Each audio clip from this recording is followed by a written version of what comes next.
برادران اسلام، حضرت سیدنا فاروق اعظم رضی اللہ تعالیٰ عنہ کا ذکر اس لیے بھی ضروری ہے کہ ہم مومنوں کی ماں ام المومنین حضرت سیدہ عائشہ الصدیقہ عفیفہ طیبہ، آپ فرماتی ہیں، امام احمد بن حنبل مسند میں یہ حدیث لے کر آئے ہیں کہ ام المومنین نے فرمایا کہ اللہ کے نبی نے فرمایا کہ جب نیک لوگوں کا ذکر ہو تو میں عمر کا ذکر ضرور کیا کروں۔ اسی سے قریب روایت حضرت سیدنا عبداللہ بن مسعود رضی اللہ تعالیٰ عنہ سے مروی، مصنف ابن ابی شیبہ میں اور طبقات ابن سعد میں یہ روایت موجود ہے۔ حضرت سیدنا عبداللہ بن مسعود فرماتے ہیں کہ اذا ذکر الصالحون فحی اللہ بعمر، کہ جب بھی نیکوں کا ذکر ہو تو عمر کا ذکر ضرور ہونا چاہیے۔ ان اسلامہ کان فتحا، حضرت عمر کے اسلام نے نصرت کے دروازے کھولے۔ وان ہجرتہ کانت نصرہ، آپ کی ہجرت نے اسلام کی مدد کی۔ وان امارتہ کانت رحمہ، اور آپ کی جو امارت تھی، آپ کا دور خلافت تھا، یہ امت کے لیے رحمت تھا۔ وَإِيمَ اللَّهِ، جملے قابل غور ہیں، ایم اللہ، اللہ کی قسم ہے، لو اعلم قلبا يحبه عمر لاحببته، یہ آج ہمیں جو کہتے ہیں نا، یہ بریلوی مکتب فکر کے لوگ، یہ پیروں فقیروں کو ماننے والے یہ جذباتی ہوتے ہیں، یہ بات بات پر کہتے ہیں کہ میں تیرے کتیاں دا نوکر۔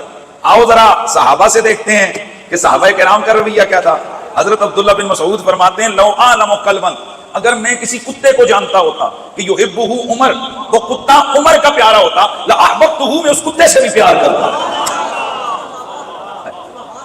بھائی جان، جہاں محبت پیار اور عشق ہو نا، کیا کہا تھا بلے شاہ نے، اس نے کہا تھا کتیاں دے پیر چما دیں دا عشق، وچ بازار دے نچا دیں دا عشق، جدوں عشق اپنی کرن تے آ جاوے تے پھر نیزے تے سر اٹھا دیں دا۔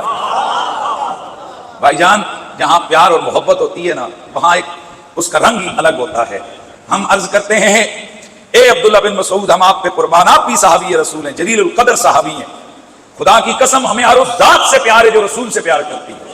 سوچو نا ذرا، حضرت عبداللہ بن مسعود کہتے ہیں کہ اگر عمر کسی کتے سے پیار کرے، میں اس کتے سے پیار کروں، تو عمر کا آقا جسے اپنا محبوب بنایا، ہاں، نبیوں کا امام جنہیں اپنا محبوب کہے، جن سے محبت کا اعلان کرے، ہم سنی ان سے کتنا پیار کرتے ہوں گے۔ اس لیے بہت سارے جو لبرلز ہیں یا جو دنیا دار جن کو یہ رشتوں کی قدر نہیں ہے، وہ بڑے حیران ہوتے ہیں، کہتے ہیں جی کہ صحابہ کے معاملے میں، اہل بیت کے معاملے میں آپ لوگ جو محراب و ممبر والے ہیں یہ بڑے جذباتی ہو جاتے ہیں۔ اتنا بھی تو نہیں ہونا چاہیے۔ ارے بابے، تجھے پتہ کیا ہے کہ یہ ہے کون ہے؟ انہی کو جب ماں کی گالی دو تو بندوقیں نکال لیتے ہیں۔ وہ تجھے تیری اکیلے 2-4 بچوں کی ماں تجھے اتنی پیاری ہے تو ہمیں امت کی ماں پیاری نہیں ہوگی؟ ہاں، اس لیے یہ محبت اور پیار کے معاملات ہیں۔ بہرحال